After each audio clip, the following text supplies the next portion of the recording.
An inclusive and diverse team is critical to unlocking the potential of inclusive design processes and delivering on your commitment to creating inclusive experiences. Reputable research organizations have been examining how diversity affects innovation for some time. It is undeniable that diverse teams tend to be more creative teams. These teams are better at innovation, recognizing and stopping exclusion, also attracting and retaining top talent. However, diversity is only one piece of the puzzle. For a team to truly achieve its potential, leaders must strive to foster a culture that's not just diverse, but inclusive. Despite the clear benefits, many project team leaders and teams struggle with how to approach inclusion and diversity, and they lack the best practices to create and manage teams that are formed around these values. But how else can you stoke collaboration and lead teams that inevitably have a mix of personality types to drive your organization's culture change efforts forward? In this video, I am going to share with you 6 things you should be doing to encourage inclusion in your diverse team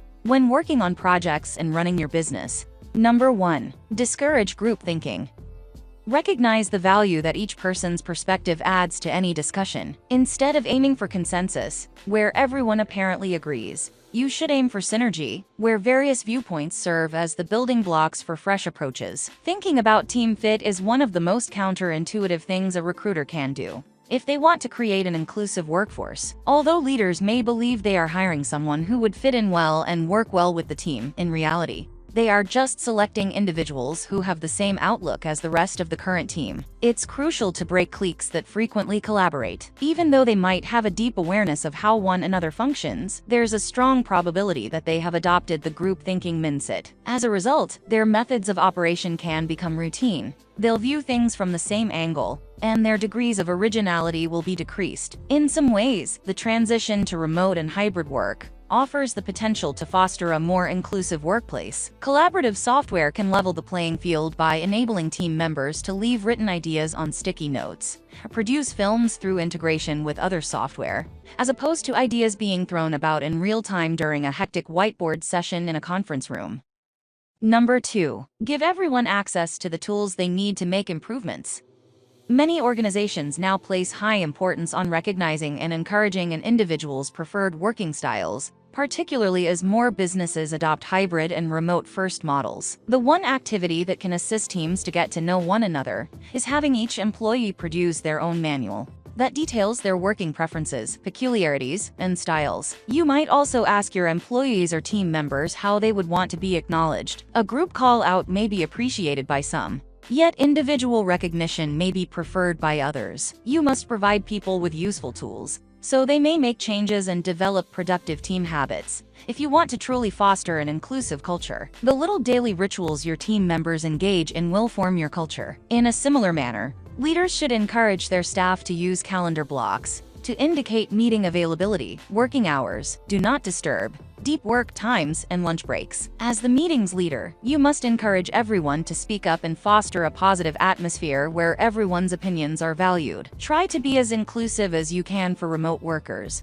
by asking them for feedback, acting with good faith, showing empathy, and, when possible, using video to gather useful visual clues.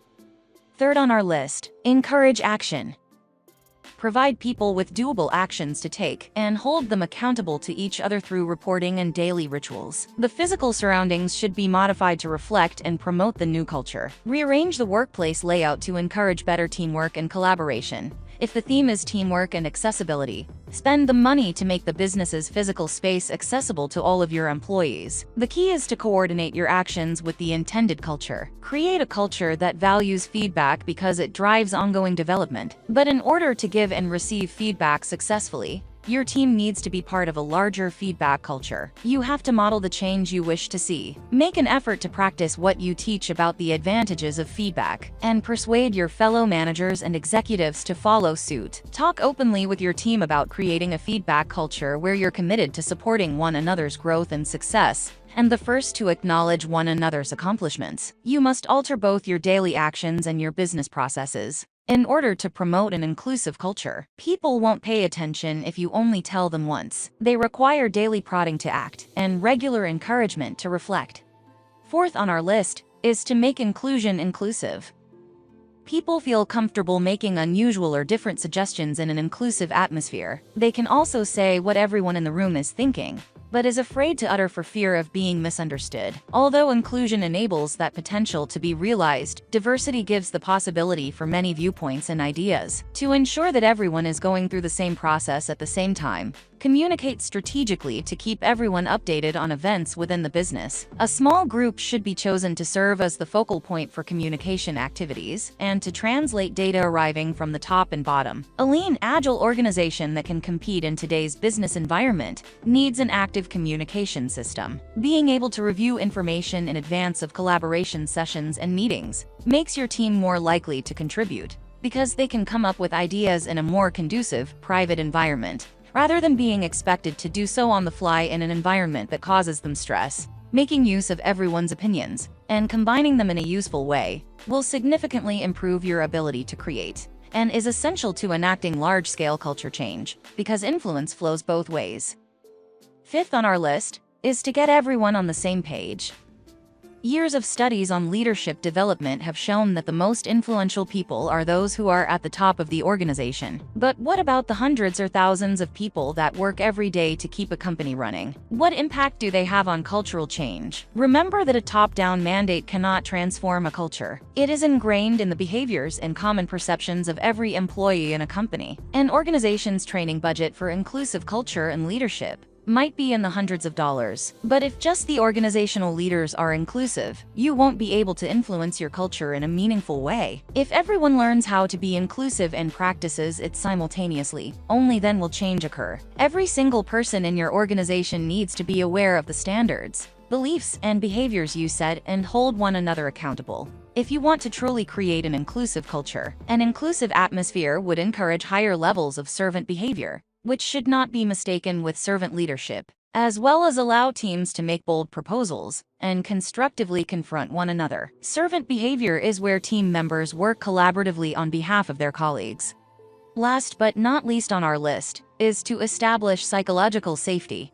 Psychological research has shown us time and again that positive reinforcement is the most powerful tool in your armory for producing and maintaining desired behavior. Team members should feel as though they can share their thoughts and opinions freely, so everyone feels heard and all ideas are on the table, not just those of a select few. Leaders must create a culture of psychological safety in order for individuals to feel comfortable doing this. They ought to think about how frequently they acknowledge and compliment the talents that team members bring to a meeting or a piece of work. Making sure a leader is able to interact with everyone on the team, as opposed to just a select few, is crucial. Self-management is another factor to take into account. A leader who dismisses a contribution in front of the team, no matter how absurd it may be, is one of the largest things that threaten psychological safety. A psychologically secure environment can also be compromised by team members losing their cool or speaking negatively about another team member in front of others. A leader only needs to step over the line once to undo months or even years of work, setting up a safe environment. If a leader makes a mistake, they must admit it right away and take responsibility for it.